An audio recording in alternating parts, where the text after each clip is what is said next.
Fala pessoal, tudo bem com vocês? Que Deus abençoe sua vida. Para você que vai estar assistindo o replay, já chega dando aí o seu like. Se você não é inscrito ainda no canal, dê uma força pra gente, abençoe a gente aí como a gente tem abençoado vocês. Se inscreve no canal, compartilhe para que essas mensagens cheguem a mais pessoas, possam ser abençoadas, tá bom? Vou dar só alguns minutinhos aqui para o Instagram tá avisando o pessoal. Hoje é o nosso penúltimo dia. Amanhã nós terminamos essa maratona, né, de palavras aí. 15 dias foi o propósito nosso. Hoje quero poder orar e abençoar a tua vida, né? Um dia bem tenso. Nós estamos finalizando aí esse período, né? No dia 16, Deus me deu uma palavra que para estar abrindo essa campanha de 15 dias aí, trazendo uma palavra e orando com vocês. Amanhã é o último dia. E como eu estava falando aqui, algumas pessoas me pediram para estar fazendo live no YouTube, né? Que tem muitas pessoas que ainda não tem Instagram. Outras falaram, então faz no YouTube ou faz no Facebook. Eu estou pensando, né? O que vocês acham aí da gente estar fazendo lives, escolher aí? Não vou conseguir fazer, lógico, com a mesma todos os dias, mas eu pensei em definir alguns dias aí para a gente estar fazendo, trazendo uma palavra, nos fortalecendo.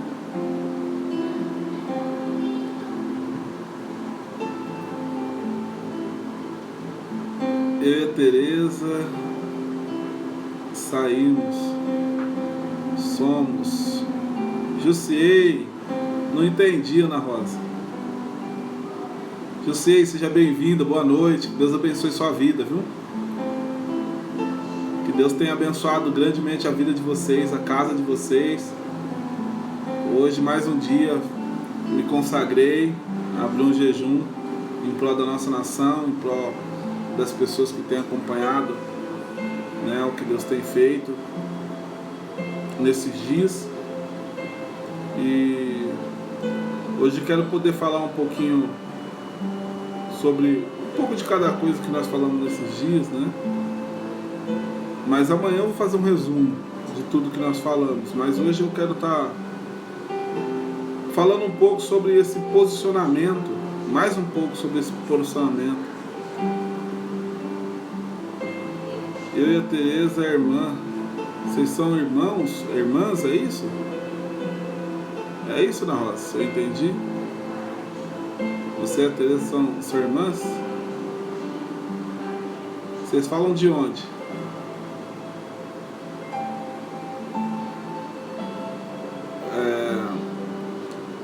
E eu quero falar um pouco, eu li aí, eu li esses dias, eu estava vendo, né? Minha mãe mandou sobre essa profecia que falaram, né? Ah, entendi. Que Deus abençoe a família de vocês, viu? Obrigado pela fidelidade. Que Deus possa estar abençoando vocês e sua família aí nesses dias. Em nome de Jesus eu creio, tá? E elas me mandaram sobre essa questão dessa profecia do dia 30, né? E aí várias pessoas me perguntaram, porque começaram a gerar pânico, né? Com medo desse espírito da morte e tal. Eu falei, gente, eu não duvido sobre Deus usa profetas, profecias, né? Eu acredito sim que vai haver mortes, como já está havendo mortes. Acredito que pode ser que aconteça sim, talvez de uma escala um pouco maior. Mas eu não acredito que é o anjo da morte ou que é o cavaleiro amarelo. Isso eu não acredito. Porque aí entra na questão escatológica. E aí entra como se fosse o quarto anjo. E aí não foi nem o primeiro, nem o segundo, nem o terceiro. Como que pulou pro quarto, né? Mas eu acredito sim. Mas independente do que seja, ou por que seja, eu acredito que o que eu tenho buscado muito não entender o momento, mas entender qual é o nosso posicionamento. A Tereza é de BH e agora você está morando em Minas, Engenheiro Caldas. Amém, glória a Deus, glória a Deus. O lugar de Minas que eu fui, na divisa, né? Estive ali na divisa ali, Novo Horizonte. Mas que Deus abençoe vocês. Tem vários amigos aí, como trabalho pela internet, tem bastante amigos aí de Minas, um povo hospitaleiro. Que Deus abençoe vocês, viu? E uma das coisas que eu tenho, que Deus tem falado muito comigo, é sobre o nosso posicionamento, gente. A questão não é a gente ter medo de Deus, porque a Bíblia fala que nós devemos temer a Deus, mas esse temer a Deus, eu falo que não é um temer de ter medo de Deus, mas deveria ser um temor da gente ter medo de perder a Deus, de perder o amor de Deus, de perder a proteção de Deus, sabe? De perder o carinho de Deus, a cumplicidade de Deus, a comunhão com Deus. Eu acredito que o que mais descreve o temor seria isso, sabe? Não é ter medo, por mais que o Senhor, assim, Ele é o nosso Senhor, né? Mas Ele também é o nosso amigo. Então eu acredito que quando Jesus ele veio para trazer uma palavra, é a mesma palavra, mas dentro do ímpeto de família. Você vai ver que Ele vem trazendo um Deus como um pai, vem trazendo um Jesus como irmão. Então Ele vai trazendo aquilo dentro de um lado muito mais leve, dentro de um relacionamento menos distante, sabe? E aí o diabo começou a bagunçar as famílias. Por quê? Porque hoje o relacionamento mais perto, mais próximo que a gente poderia falar é um relacionamento de família, de irmãos, de pai, né? E hoje você vai ver que onde o diabo mais tem batido, na imagem de pai, né? Tem destruído tantos lares. Por quê? Porque ele sabe que quando destrói isso, destrói o princípio dentro da nossa mente. Hoje eu estava batendo um papo com meu pai, conversando com ele, né? Falando um pouco do que Deus tem falado comigo, do que tem acontecido com ele, né? Deus tem nos levado a uma nova dimensão de busca, de entrega. Rejane, Deus abençoe sua vida, seja bem-vinda. E Deus tem nos levado a um novo tempo, sabe? E esse tempo é um tempo que muitas vezes nós não entendemos a forma como Deus trabalha, porque nós somos uma geração que nós não viemos daquela geração onde as crianças, nós estávamos falando sobre a questão de família, né? E nas famílias você vai ver que hoje os filhos de primeiro, os pais, tinham bastante filhos, e hoje nós temos reduzido. 2, os mais corajosos têm 3, né? A partir disso aí é muita loucura, né? De falar assim, não, eu decidi ter 4 filhos. É difícil encontrar hoje alguém que fala assim, não, mesmo as pessoas que têm 4 filhos falam assim, não, foi uma decisão minha, eu escolhi ter 4 filhos. Na maioria das vezes aconteceu, né? O máximo que as pessoas normalmente chegam, os mais corajosos, é 3, né? O mais comum é 2 e os mais conservadores ficam com um só mesmo. Mas naquela época, antigamente tinha bastante filhos, tinha 9, 10, 12 filhos, era comum. Porque a visão dos pais antigamente era diferente da de hoje. Hoje, se for perguntar para um pai por que ele tem poucos filhos, ele vai ver que é loucura. Eu falei, cara, eu não consigo bancar, formar mais que 1 filho, 2 filhos. Não tem como, você consegue colocar no mundo, mas dar uma formação é caro demais. Só que se você for ver na criação passada, de como que os pais encaravam ter filhos antigamente, era aquilo que os filhos, eles pensavam assim que era mais força motora de trabalho. Então os pais tinham bastante filhos para poder ajudar ele na roça. Ele entendia que ele não ia ficar com aquele vigor pro resto da vida. Então ele precisava ter filhos, porque naquela época, principalmente, quem tinha mais filhos eram as famílias mais fortes, Você vai ver até no tempo da Bíblia mesmo, quando eles assumiram ali Canaã, quando eles entraram na Terra Prometida, você vai ver Deus falando para eles, falou assim, ó, vocês têm Deus, vocês têm a mim, e vocês poderiam vencer todos os povos. Mas Deus fala assim, ó, vai devagar, por quê? Porque hoje, se vocês matarem todos os povos, vocês podem até matar, porque eu sou com vocês, mas se vocês matarem todos os povos, vocês vão trazer um desequilíbrio na natureza, e as bestas feras matarão vocês, porque vocês ainda são um povo pequeno. Por mais que seja um povo forte, vocês são um povo pequeno, vocês vão trazer um desequilíbrio dentro do ecossistema. E as bestas feras, você pode ver lá Deus falando para eles isso. É sabedoria. Então ele está falando o quê? Espera a família de vocês crescerem. Então naquela época eles tinham bastante filhos. Por quê? Porque a visão deles, dos pais, era que os filhos ajudassem o quanto antes ali na casa, no trabalho, na força. Só que hoje nós vamos ver a inversão de valores que estamos hoje. Porque hoje os pais não querem ter muito filho porque eles sabem que não vai dar conta de criar todos. Diferente de antes, que eles colocavam os filhos porque sabiam que os filhos iam ajudar. Então hoje nós estamos pensando em como nós vamos ajudar mais nossos filhos. E antigamente os pais pensavam em como os filhos iam ajudar os pais. Só que a cultura, antes, os filhos já cresciam com essa cultura. Hoje é diferente. Hoje não. Só que aí, o que acontece na maioria das vezes? Nós vamos entender muitas coisas acontecendo no cenário atual por causa dessa mudança de inversão de valores. Qual que é o propósito para tudo isso? E aí nós não entendemos, nós vamos encontrar uma geração que está chegando agora com uma inteligência muito grande. Você vai ver as crianças hoje, uma capacidade de raciocínio muito fora do normal, mas com emocional, um emocional que não aguenta uma pressão. E aí a gente para e pensa qual é o tipo de povo, qual que é o tipo de geração que vai existir daqui 10, 12 anos, com raciocínio tão frágil nas suas emoções, com raciocínio fora da curva, mas com um emocional tão frágil. Olha a nossa geração como está hoje. Nunca teve um índice tão alto de pessoas vulneráveis com síndrome do pânico, com depressão, com essas doenças psicossomáticas, doenças da alma. E aí nós vamos entender o porquê. Exatamente, na geração Nutella, a geração que já não aguenta tanta pressão, porque a geração raiz está indo embora. E aí nós notamos o quê? Que tempos difíceis formam homens fortes.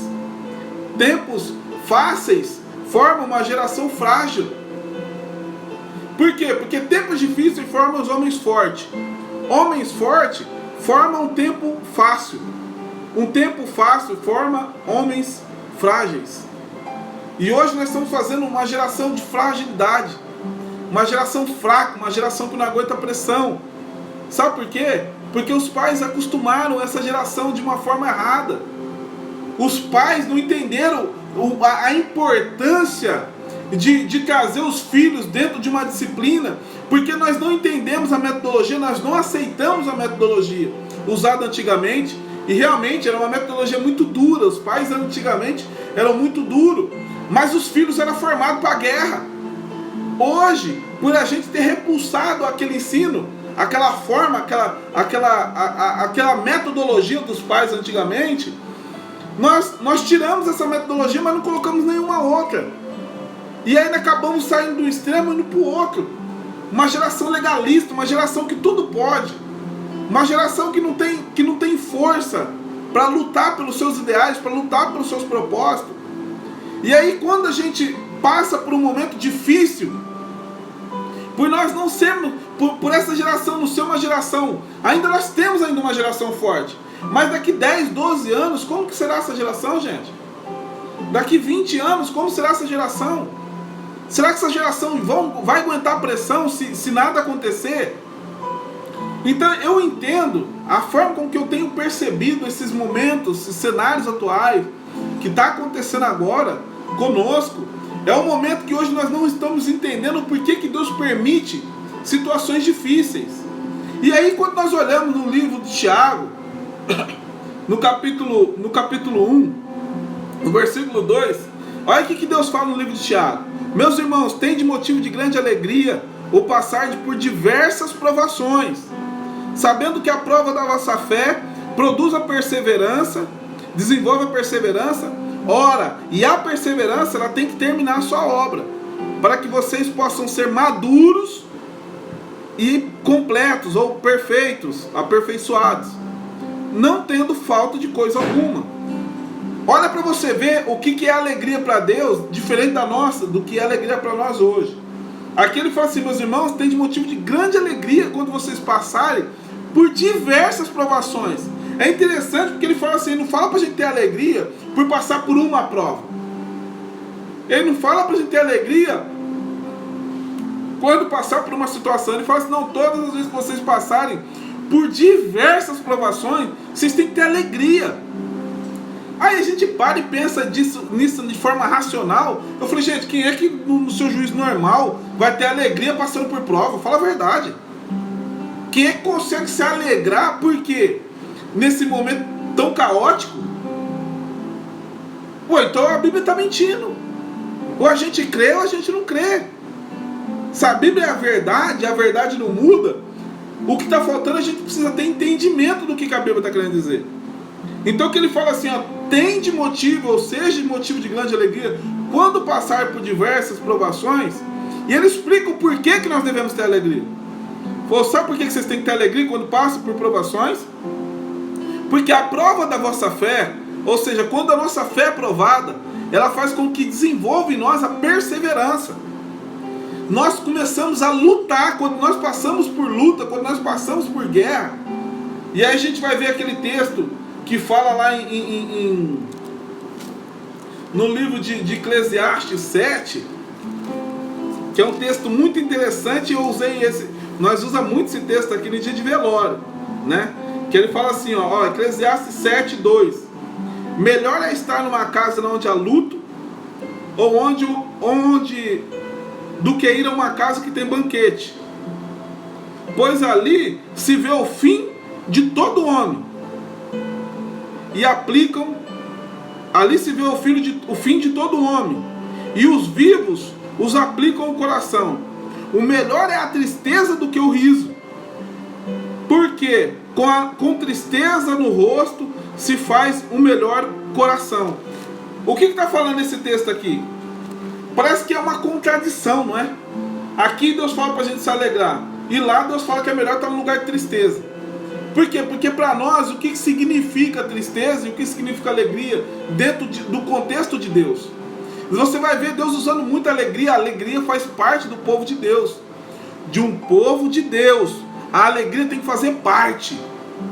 Sabe por quê? Porque para o povo de Deus, a alegria do Senhor é a nossa força.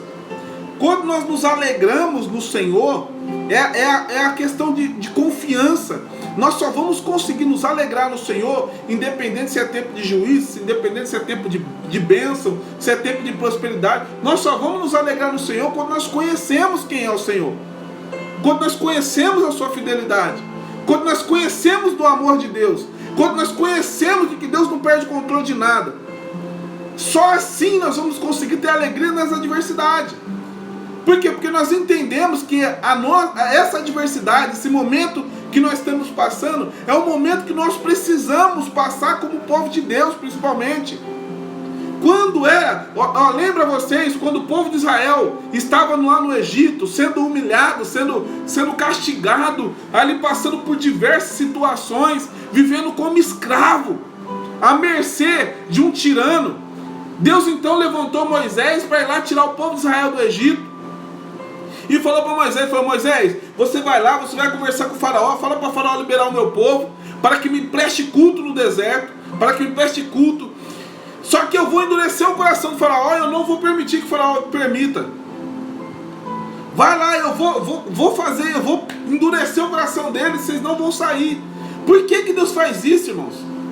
E aí a gente vai começando a entender e montar as peças. De falar assim, ó, Deus então chama Moisés, leva Moisés para libertar o povo, mas fala que o povo não vai ser liberto de imediato. Fala, não, eu vou endurecer o coração do faraó. Para quê? Para que Deus possa fazer vários sinais lá, para que Deus pudesse fazer vários sinais, Primeiro, porque ele tinha algo contra Faraó. Você vai ver Deus falando isso lá. Segundo, o povo já estava há 400 anos que ele só ouvia falar de um Deus. Deus não se manifestava lá. Então ali tinha uma geração que não conhecia o Deus poderoso. Existia ali uma geração que não conheceu o Senhor. Ele só ouviu falar da história de José, mas não conheceu o Senhor. Então aí você vai ver que o que acontece? Tudo aquilo que... Presta atenção no que eu estou falando com vocês, que Deus está falando com vocês agora. Tudo aquilo que Deus estava fazendo lá era necessário para um povo que não conheceu a Deus. Esse povo não conheceu a Deus. Esse povo não sabia quem era Deus. Só tinha ouvido falar de uma história de um José que tinha livrado o povo de Israel daquela luta. Mas eles não conheciam Deus. Como Jó, né, lembra na história de Jó, um Jó que já começa falando que Jó era reto, temente a Deus, se desviava do mal. Mas aí no último capítulo de Jó, Jó falou assim: eu não conhecia Deus, eu só conhecia Deus de ouvir falar. Mas hoje os meus olhos te veem. O que Jó estava falando não é que ele estava vendo Deus com seus olhos naturais, mas que aquela história que ele ouvia de um Deus que fazia as coisas, aquela história que talvez ele lia nas escrituras, ele presenciou na vida dele, porque Deus honrou a vida dele. Deus protegeu. O que eu estou falando para você nessa noite? Deixa eu falar um negócio. É chegado um tempo em que Deus quer que vocês experimentam o que é servir a Deus. É chegado um tempo onde Deus quer fazer com que o povo de Deus conheça quem é de fato Deus. Um Deus que é capaz de tirar vocês do meio do fogo. Um Deus que é capaz de tirar vocês do meio da água. Um Deus que é capaz de tirar vocês do meio de uma fornalha. Um Deus que é capaz de tirar vocês do meio da cova do leão. E não só um Deus que vai nos livrar dessas situações. Às vezes nós queremos que Deus nos tire, nos livre de situações, mas são as situações que glorificam o nome do Senhor. Se Sadraque, Mesaque e Abednego não tivessem sido lançados na fornalha, e lá tivesse entrado o próprio Cristo ali com uma teofania, como um anjo, e eles tivessem contemplado, eu falei, gente, mas não colocou 3 pessoas presas ali dentro? Como agora eu estou vendo 4 e um deles é como um Deus? Nós colocamos 3 presos, agora nós estamos vendo 4 andando lá dentro, solto.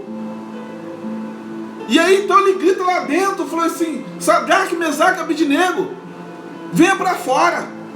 Talvez se fosse eu naquele momento, eu falei: não, entra para dentro você não é o cara, você disse que você é o todo-poderoso? Não, chega para dentro, vem para cá você. Pode vir que tá gostoso.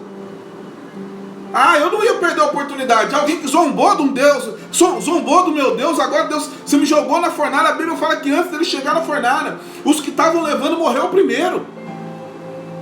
E olha que interessante, gente. Quando ele sai daquela fornalha, a Bíblia fala assim que nem cheiro de fumaça não existia neles. Nem cheiro. Aqui quando a gente vai fazer queimar uma carnezinha ali com meio pacotinho de carvão, já fica um fedor lenhado de fumaça. Passar uma carne, fica um cheirão lenhado de fumaça. Você imagina uma fornalha, como que não tinha cheiro de fumaça? Só que a partir daquele dia foi feito um decreto que ai daquele que se levantasse contra o Deus de Sadraque, Mesaque e Abednego. Será que não é para esse tempo que Deus está levantando o teu povo? Para começar a mostrar que há um Deus aqui nessa nação, que há um Deus no Brasil, que há um povo de Deus aqui no Brasil, e com Deus desse povo ninguém zomba. Será que não é chegado um tempo onde Deus vai começar a trazer juízo naqueles que estavam escarnecendo da nossa fé, que estavam tentando nos bloquear na nossa fé? E Deus levanta aqui e fala assim: ai daquele que tocar nenhum desses meus ungidos. Eu separei o Brasil para ser a menina dos meus olhos, e ai daquele que tocar nenhum desses ungidos. Nós temos palavra de Deus como nação, querido. Nós temos palavra de Deus. Ah, mas é uma geração corrupta. Calma. Deus sabe como tratar. Querido, se tem uma coisa que eu tenho aprendido, que se tem uma coisa que a gente não precisa fazer, é defender a igreja. A igreja é um leão. Quando você não precisa defender um leão, irmão. Um leão, se ele está apanhando, é porque ele está preso. Só solta ele. É só você soltar que o leão, ele sabe se defender. Você não precisa defender. Você vê alguém bater um leão, só abre a jaula. Você pode deixar que o leão faz o resto. Nós, como um povo de Deus, que temos ali o leão da tribo de Judá, a única coisa que nós precisamos é levantar essa jaula. E a direção que Deus tem nos dado para levantar essa jaula é através de humilhação, através de reconhecer o pecado da nossa nação, através de reconhecer que nós falhamos como igreja, tanto nas pessoas da qual nós colocamos como líder do nosso povo, de que não teme a nossa fé, que quer zombar da nossa fé, que quer ir contra os nossos princípios e valores de adorar a Deus, de servir a Deus. Como nós também erramos muitas vezes nas nossas brigas internas, de picuinhas, de crença, da nossa linha de raciocínio, de ficamos brigando como ficava naquele tempo lá, eu sou de Apolo, eu sou de Paulo, eu sou da Batista, eu sou da Assembleia. Irmão, nós somos do Senhor, nós somos de Jesus, não foi Paulo, nem Silas, nem ninguém que morreu por nós. Quem morreu foi Jesus, e nós somos um único povo, uma única só igreja, de uma única fé, um só batismo, uma só crença. E nós precisamos parar com isso.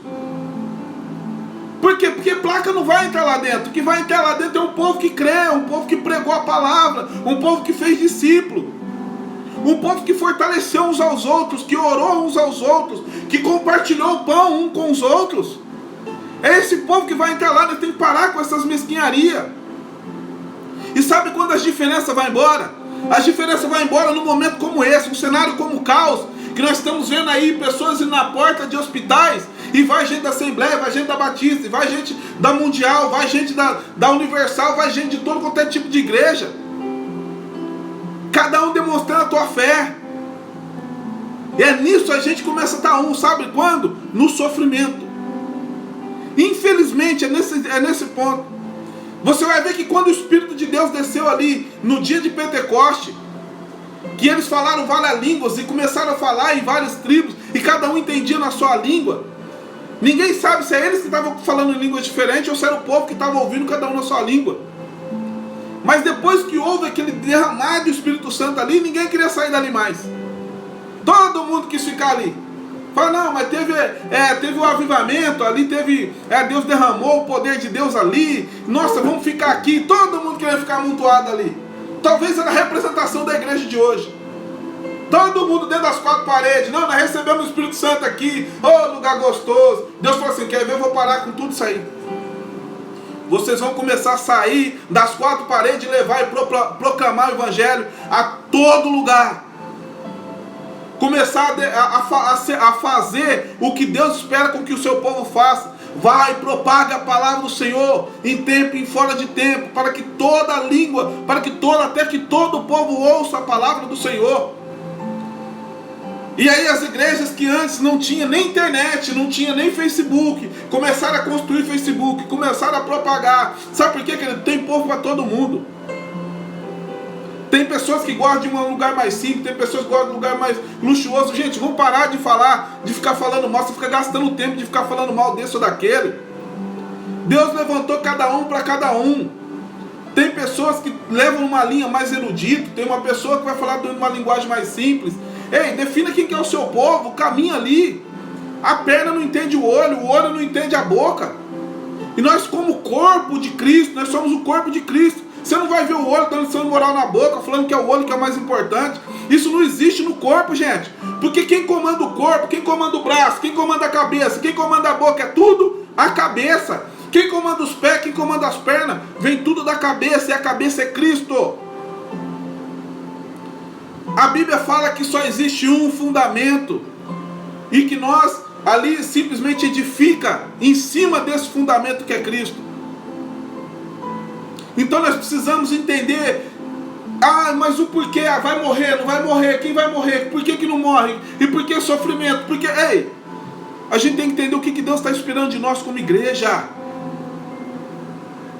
Por que essa situação está vindo, o que Deus espera com que você se posicione. As indiferenças somem, querido. Por quê? Porque está dentro de todas as casas agora. O mal está andando na rua, está em todo lugar. Só que muitas vezes, querido, foi por causa disso que a palavra foi propagada.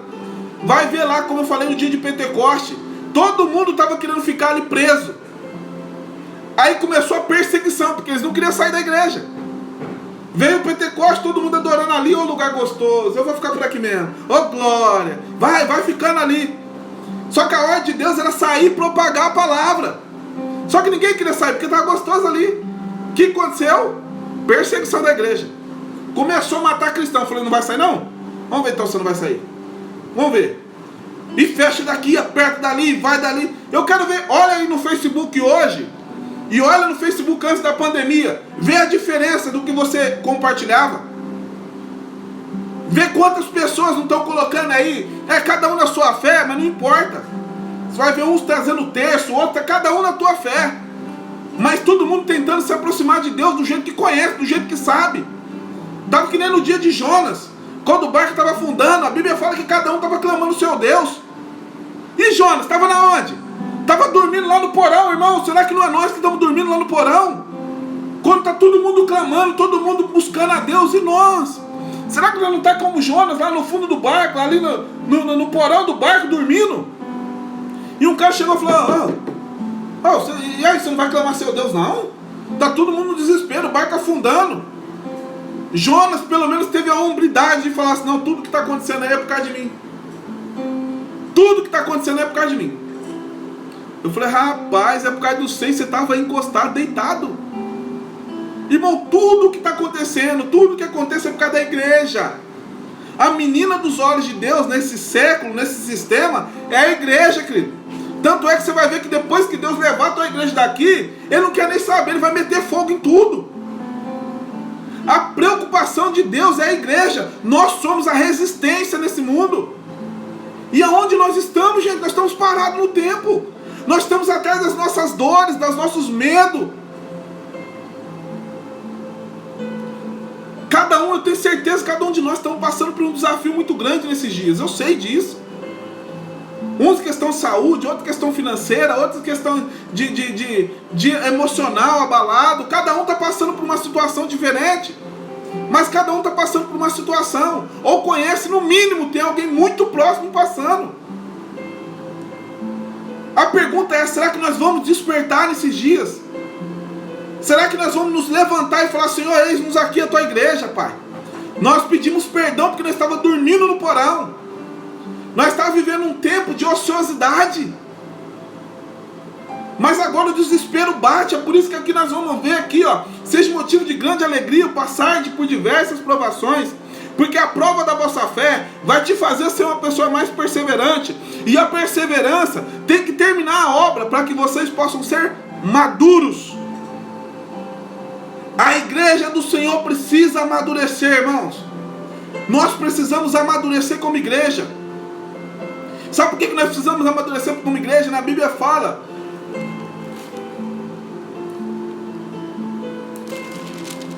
Eu queria achar o texto.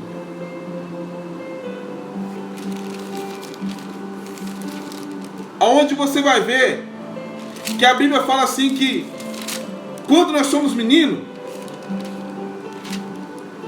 nós estamos debaixo de tutores e cuidadores, de pessoas que precisam zelar pelas nossas vidas.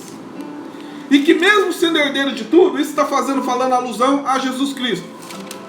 E mesmo sendo herdeiro de tudo, ele não pode exercer. Por quê? Porque ele ainda não tem a maioridade. E nisso você vai ver Jesus, com 12 anos, ele já tinha maturidade, a ponto de interrogar os doutores da lei, não eram nem os mestres, eram os doutores, a última classe.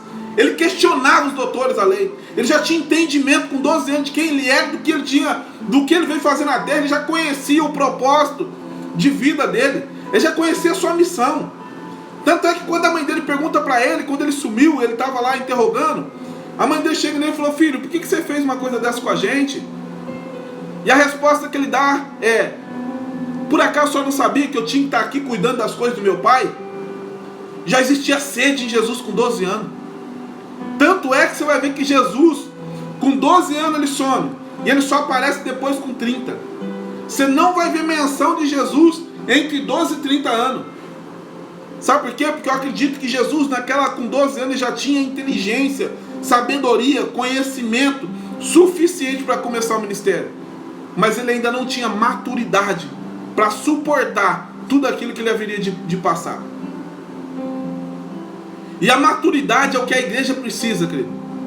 Por isso que a Bíblia fala assim, que mesmo Jesus, ele aprendeu a obediência pelaquilo que ele sofreu, pelaquilo que ele padeceu. Ele aprendeu a obediência pelaquilo que padeceu. Jesus. Sabe o que isso quer dizer? Que nós precisamos amadurecer. E tudo esse sofrimento, todas essas adversidades aqui, como fala assim, tem de motivo de alegria, sabe por quê? Porque essa situação está fazendo vocês amadurecer, está fazendo vocês pararem de ser criança na fé, está fazendo vocês se fortalecerem no Senhor, faz com que vocês se aproximem. Fala a verdade, vocês não estão mais perto de Deus hoje? No começo sim, nós começamos a distanciar, mas agora que nós estamos vendo a morte iminente, morrendo um aqui, morrendo um outro ali, como nós falamos ontem, 1000 caem do nosso lado, 10.000 à nossa direita, nós não sendo atingidos, o medo toma conta, faz com que nós nos aproximamos mais do Senhor, buscamos mais a face do Senhor. Falou, Senhor, tenha misericórdia.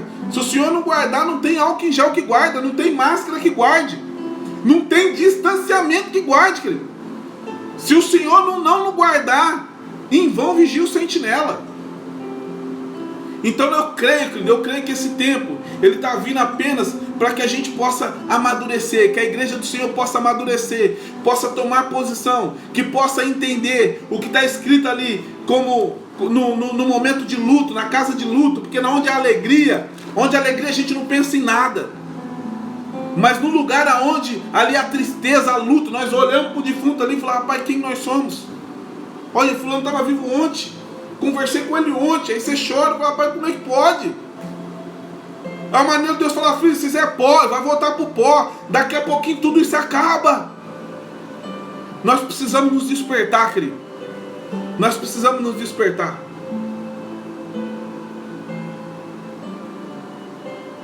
Amém, querido? Amém? Você acredita que é tempo de nós nos levantarmos como igreja? Ah, mas nós somos pouca gente, querido. Deus não está olhando por muito. Deus sempre olhou por pouco. Valoriza um pouco. Valoriza um pouco de fé que você tem. Valoriza um pouco de força. Valoriza um pouco de coragem. Valoriza um pouco de Deus. Valoriza o pouco que você tem. Faz esse pouco crescer.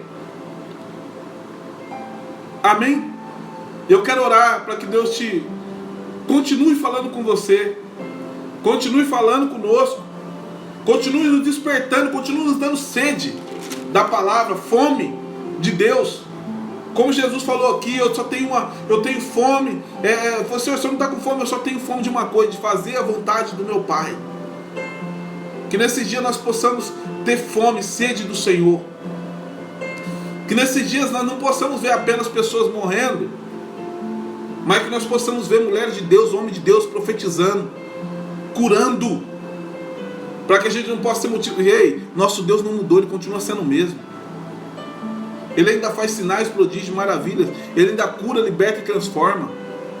Mesmo em meio à pandemia, sim, mesmo em meio à pandemia, é que as pessoas não divulgam. As pessoas só divulgam morte. As pessoas não divulgam os milagres que Deus tem feito nesses dias. E a minha oração é para que Deus levante o seu exército. Eu quero orar por você. Pai, no nome de Jesus, rendemos a Ti graça. Te agradecemos, ó Deus, por a Tua palavra. Te agradecemos, ó Deus, pelo despertar que o Senhor está nos trazendo nesses dias. Nós te pedimos, ó Deus, que tudo aquilo que não provém de Ti em nós, que seja arrancado, Pai. Que toda impureza, que toda falha, que todo medo, nós lançamos em Ti. Porque a Tua palavra diz, ó Deus, que o verdadeiro amor lança fora todo medo. Pai, nós reconhecemos sim que nós somos pequenos, mas também reconhecemos que o nosso Deus é grande. Nós sabemos, ó Deus, que nós somos pouco, mas a Sua palavra diz que o pouco na Tua mão é muito. Muito com Deus é muito importante, Pai, que no nome de Jesus, o Senhor possa trazer, ó Deus, nesses dias, um despertar nos homens e mulheres que estavam dormindo como Jonas, estavam dormindo lá no barco, à deriva. Pai, homens e mulheres que experimentaram o sobrenatural do Senhor, homens e mulheres que são profetas como Jonas é profeta, que viu já o sobrenatural do Senhor, Pai, mas por causa de picuinha de dentro de igreja, por causa de situações mal resolvidas dentro de igreja, deixou de abrir a tua boca porque não se sentiu mais digno. Pai eterno, que no nome de Jesus, eu oro a Deus para que o Senhor venha tocar nesse coração e venha levantar, venha restaurar, para que ela possa saber, ó Deus, que ela não é mais hoje do que foi antes, e nem menos hoje do que foi antes, que ela continua sendo o mesmo para o Senhor. Que toda, ó Deus, que toda a fragilidade que há em nós, a tua palavra diz, ó Deus, apóstolo Paulo falando, que é quando estamos fracos é que estamos fortes. Ó Deus, que naqueles momentos que nós reconhecemos que estamos fracos, ó Deus, o Senhor faz forte em nós. Porque naquele momento nós reconhecemos que não temos nada de nós mesmos. Mas a tua palavra diz que no Senhor nós somos mais que vencedores. A tua palavra diz, ó Deus, que tudo eu posso naquele que nos fortalece. Pai, fortaleça o teu povo nesse dia, Pai. Fortaleça, ó Deus, aquele ciclo de oração que era de fogo, que orava e o paralítico era levantado, que ele era curado. Pai, ter aquelas irmãs de oração, Deus, que muitas vezes nós tremia quando ela vinha marchando a nossa reta, no nosso rumo, porque nós sabia, Deus, que ali boca de Deus ia abrir. Ó Deus, isso tudo que antes era glorificado, que antes nós tínhamos temor e reverência, hoje tem sido motivo de chacota, porque muitos não têm tido temor na tua casa. Pai, tendo que vem assim um tempo de juízo e de justiça na tua casa, um tempo de purificação, um tempo de limpeza, ao começar por nós que somos filhos, que somos eleitos, ao começar por dentro da tua igreja, Pai. Porque a tua palavra diz que os falsos profetas viriam de dentro da igreja, não é de fora não. É daqueles que se dizem irmãos e irmãs. Mas, Pai, nós cremos no poder do Senhor. Nós cremos, ó Deus, que é o chegado um tempo que o Senhor está despertando a tua igreja. E eu creio, Pai eterno, que depois dessa tempestade levantará uma igreja poderosa. Levantará, ó Deus, aqueles 300 que o Senhor levantou naquele dia de Gideão. Um povo que sabe, um povo que conhece o seu Deus. Porque a palavra do Senhor diz que o povo que conhece o seu Deus, ele faz proeza. É um povo forte. É um povo, ó Deus, que fica como um monte de Sião que não se abala, mas permanece firme. Pai, fortaleça a coluna da tua igreja, Pai. Que a tua noiva, ó Deus, venha ser preparada para o encontro com o Senhor. Porque nós sabemos sim, ó Deus, que está cada dia mais perto da tua vinda. Mas nós sabemos, ó Deus, que nós não queremos ser como aquelas 5 virgens, Nércia, que estava assim esperando o Senhor, mas estava despreparado. Nós não queremos ser uma igreja despreparada, Senhor, para que o seu regresso possa pegar nós aí de qualquer jeito. Mas prepare a sua igreja, Deus, para que nós possamos ser aquelas virgens prudentes, que estavam esperando e com azeite pronto para a chegada do noivo. Prepara a tua igreja, Senhor. Ó Deus, abençoa a vida da minha irmã, abençoa a vida do meu irmão que está ouvindo essa oração. Pai, fortaleça, eu não sei o que eles necessitam, mas o Senhor sabe. Se for fé, ó Deus, fortaleça a fé dele nesses dias. Ó Deus, que se for cura eles agora, Pai. Cura a vida deles, independente de onde há o problema. Nós sabemos que o Senhor é Deus que cura. Jeová Rafa, o Deus de cura. Pai, fortaleça a vida de cada um segundo a sua necessidade. Sabemos que o Senhor é o Deus, Jeová Jirê, o Deus da provisão. Deus, haja provisão, Pai. Que haja provisão e que essa provisão possa vir de uma maneira a fortalecer a fé desse meu irmão, dessa minha irmã. Que ele possa verdadeiramente experimentar o sobrenatural de Deus nesses dias. Eu profetizo sobre você, sobre a tua casa, sobre a tua família, sobre a vida dos seus filhos, sobre a vida dos seus pais. Que eles não fecharão os olhos até se cumprir a palavra que Deus te prometeu. Eles não fecharão os olhos. É o que eu tenho orado por mim e eu passo para você essa oração nesses dias. Meus pais não fecharão os olhos enquanto não ver se cumprir a palavra de Deus sobre a minha vida. Em nome de Jesus. Que Deus abençoe sua noite, querido. A Bíblia diz assim: em paz me deito, logo pego no sono, porque o Senhor tem nos guardado. Que nessa noite, que não deixa nenhuma aflição entrar dentro do teu coração. Ah, vai vir o espírito da morte. Vai vir o espírito da morte para quem? Para quem vai vir o espírito da morte? Deus te deu a palavra que o Deus que começou a boa obra, Ele é fiel para completar.